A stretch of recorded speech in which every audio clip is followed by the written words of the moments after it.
Es decir, Pedro Castillo podría enfrentar una pena de 32 años por ser la cabeza de una gran organización criminal o de varias organizaciones criminales, como lo queramos ver. Esto ya es alarmante, peruano.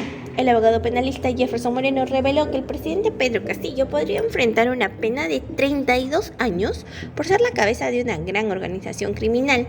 Esto porque las penas de 3 delitos se habrían sumado. Estos serían organización criminal, cómplice en colusión y tráfico de influencias. Para el abogado penalista no se puede aplicar la prisión preventiva en todos los casos. Tienen que ser delitos graves y la gravedad se mide con la pena, por lo que tienen que ser más de 4 años.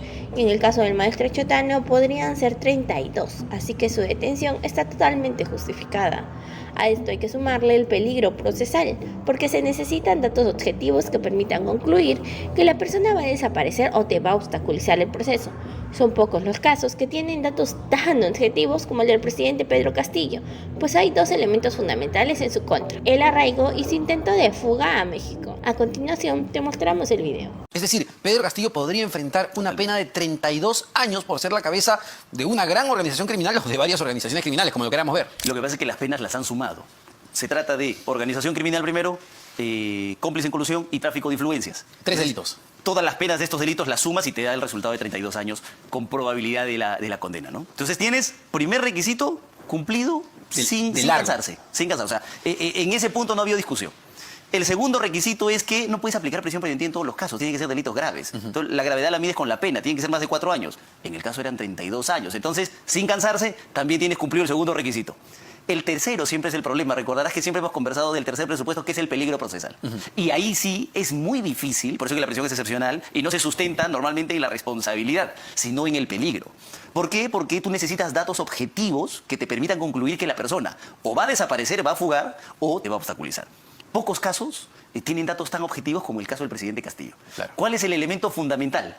2 principalmente, en el caso del presidente. El tema del arraigo y el tema de su intento de fuga a la embajada de los Estados mexicanos. Entonces, ahí viene el tema y el señor juez dice, vamos a analizar su arraigo. Domicilio no tiene, porque antes vivía en Palacio, luego intenta irse a la embajada y no intenta irse a donde supuestamente era su domicilio anterior, que sería en Cajamarca. Se intenta ir a la embajada para luego fugar. Es decir, y esto es bien importante, el acto que él comete el 7 de diciembre de agarrar sus cosas, agarrar a su familia y tratar de ir hacia la Embajada de México, como quedó demostrado por el propio presidente mexicano, quien reveló que recibió la llamada del expresidente Castillo, ese hecho ha sido fundamental para decidir, oye, claro que hay riesgo de fuga. Es la base, porque necesitas un dato objetivo. ¿Qué más objetivo que el hecho de que se está yendo a territorio de otro país y de ahí ya no lo ibas a poder encontrar? ¿Qué más objetivo que la declaración del policía que iba con él? Claro. Que te dice, él me dijo, vámonos para allá. Entonces, ese es un dato objetivo. Y a eso súmale que el juez agarre y dice, entonces no tiene domicilio. Y claro, hay un argumento que se presenta en la audiencia para pelear. Ahí me gustaría detenerme, porque es bien curioso, nunca lo había escuchado, pero antes de ir a eso, quería agotar el tema de México, porque entiendo que el propio juez Checkley lo que dice es, oye, además, el riesgo de que tú salgas en libertad y termines asilándote en la Embajada de México y viajando a México es sumamente alto, porque ya tu familia nuclear se encuentra en México. Y México, el presidente públicamente te ha dicho, te voy a recibir con los brazos abiertos. Así es, así es. Por eso digo, el peligro procesal ha rondado en ese dato objetivo. Rara vez tú tienes datos tan claros como en el caso del presidente Castillo. Normalmente la interpretación se hace a través de inferencias. Tú piensas, no tiene esposa, entonces se puede fugar, no tiene bienes, se va a ir. No, pero acá tienes el dato, tienes el acta y tienes la declaración. Del efectivo policial me refiero. Súmale que la familia ya está fuera, súmale la declaración del presidente, súmale la declaración del embajador, entonces tienes el dato más objetivo posible para enseñar en cualquier salón de clases que represente un peligro procesal, por lo menos de fuga. Claro, ¿no? pero lo curioso, ya vamos al punto ese, es la respuesta de la defensa del presidente Castillo, que es interesante y un poco gracioso, porque lo que dice es, no, pero podemos consignar como domicilio el penal Barbadillo. Claro. El problema con ese razonamiento es que no es que el presidente Castillo haya llevado su cama y sus herramientas de agricultura porque él haya querido, sino porque está obligado a estar ahí. O sea, no es una cuestión domiciliaria facultativa, porque él dijo, me gusta estar en Barbadillo. No, él está obligado a estar ahí. Y súmale un dato adicional, no es permanente. Porque el domicilio, finalmente, tiene que ser el lugar donde, oye, siempre lo vas a encontrar.